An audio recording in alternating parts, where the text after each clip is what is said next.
going to say a very obvious statement here, but the spine is one of the most important parts of our body, similar to how breathing is super important. Now, why is it important? So the spine, of course, connects our body, our upper body to our lower body. So that's pretty important. And so it gives our body its structure, and it supports us to remain upright, right? So that's good. And with our spine, we can like move about freely and, bend with flexibility. We can bend over, pick up things, reach up and pick things up from the top shelf. So, it's not only is it supporting us, but it's allowing for movement to happen. And then most importantly is the spine protects the spinal cord. What is the spinal cord? Well, it's this column of nerves that connects from the brain to our body, right? Allowing us to control our movement. And so without a spinal cord, you just wouldn't be able to move any part of your body, and your organs wouldn't function either. So spinal cord is really important. The spine protects the spinal cord, so it's also very important. And so, hopefully you can see why keeping your spine healthy is a vital, part of making sure you live you live a good life, you live a healthy life, you live a life that you can enjoy as an elderly person. So hopefully people know that the spine is made up of 24 small bones, or they're called the vertebrae, and they're generally subdivided into 3 categories. The upper part of the spine is called the cervical spine, right? Then the mid part is the thoracic spine, the mid back, and then the lowest part connecting to the pelvis is the lumbar spine, or the low back.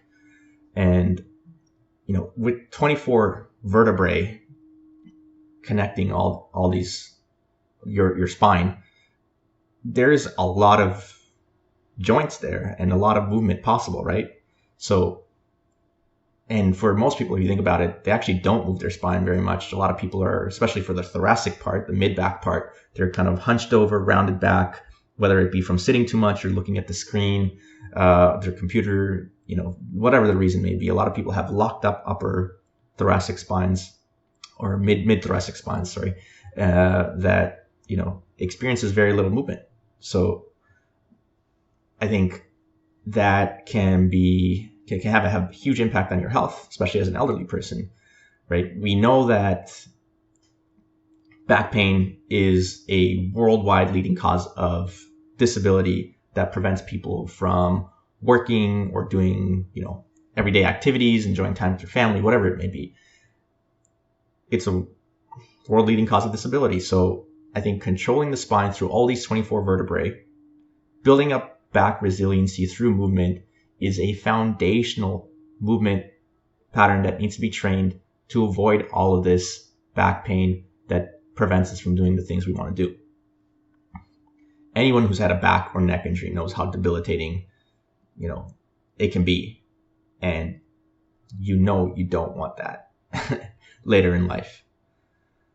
Now, moving your spine is not only, besides the resiliency that you can, develop in your back through movement of the spine through all those 24, joints that you have, you can also, as an added bonus, cultivate better body awareness by moving your spine.